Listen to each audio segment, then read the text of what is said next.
सत्यनारायण व्रत कथा का पूरा संदर्भ यह है कि पुरा काल में शौनकादि ऋषि नैमिषारण्य स्थित महर्षि सूत के आश्रम पर पहुँचे।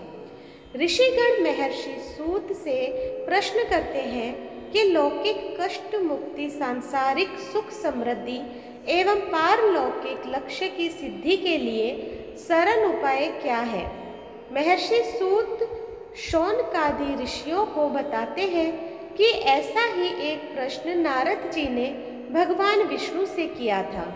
भगवान विष्णु ने नारद जी को बताया कि लौकिक क्लेश मुक्ति, सांसारिक सुख समृद्धि एवं पारलौकिक लक्ष्य सिद्धि के लिए एक ही मार्ग है, वह है सत्यनारायण व्रत। सत्यनारायण का अर्थ है सत्याचरण, सत्याग्रह, सत्यनिष्ठा। संसार में सुख समृद्धि की प्राप्ति सत्याचरण द्वारा ही संभव है। सत्य ही ईश्वर है। सत्याचरण का अर्थ है ईश्वराराधन, भगवत पूजा। कथा का प्रारंभ सूत जी द्वारा कथा सुनाने से होता है।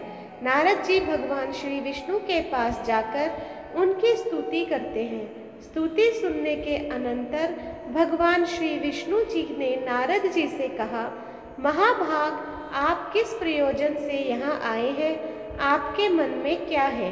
कहिए, वह सब कुछ मैं आपको बताऊंगा।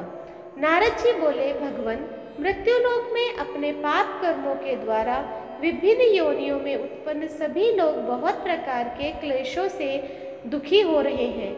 हे नाथ, किस लघु उपाय से उनके कष्टों का निवारण हो सकेगा? यदि आपकी मेरे ऊपर कृपा हो तो वह सब मैं सुनना चाहता हूँ, उसे बताए। श्री भगवान ने कहा, हे वत्स, संसार के ऊपर अनुग्रह करने की इच्छा से आपने बहुत अच्छी बात पूछी है। जिस व्रत के करने से प्राणी मोह से मुक्त हो जाता है, उसे आपको बताता हूँ, सुने। हे वत्स, स्वर्ग और मृत्युलोक में दुर्लभ भगवान सत्यनारायण का एक महान पुण्यप्रद व्रत है। आपके स्नेह के कारण इस समय मैं उसे कह रहा हूँ।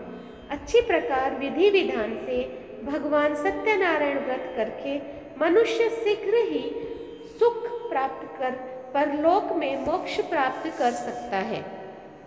भगवान की ऐसी वाणी सुनकर नारद मुनि ने कहा, प्रभु, इस व्रत को करने का फल क्या है? इसका विधान क्या है? इस व्रत को किसने किया और इसे कब करना चाहिए? यह सब विस्तार पूर्वक बताइए। श्री भगवान ने कहा, यह सत्यनारायण व्रत दुख, शोक आदि का शमन करने वाला, धन धान्य की वृद्धि करने वाला, सौभाग्य और संतान देने वाला तथा सर्वत्र विजय प्रदान करने वाला है। जिस किसी भी दिन भक्ति और श्रद्धा से समन्वित होकर मनुष्य ब्राह्मणों और बंधु बांधवों के साथ धर्म में तत्पर होकर सायंकाल भगवान सत्यनारायण की पूजा करे, नैवेद्य के रूप में उत्तम कोटि के भोजनीय पदार्थ को सवाया मात्रा में भक्ति पूर्वक अर्पित करना चाहिए।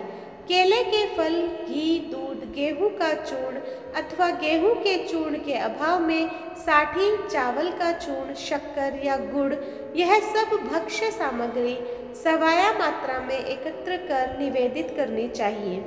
बंधु बांधवों के साथ श्री सत्यनारायण भगवान की कथा सुनकर दक्षिणा देनी चाहिए। तदंतर बंधु बांधवों के साथ भोजन करना चाहिए। भक्ति पूर्वक प्रसाद ग्रहण करके नृत्य, गीत आदि का आयोजन करना चाहिए। तदंतर भगवान सत्यनारायण का स्मरण करते हुए अपने घर जाना चाहिए। ऐसा करने से मनुष्यों की अभिलाषा अवश्य पूर्ण होती है। विशेष रूप से कलयुग में, पृथ्वीलोक में यह सबसे छोटा सा उपाय है।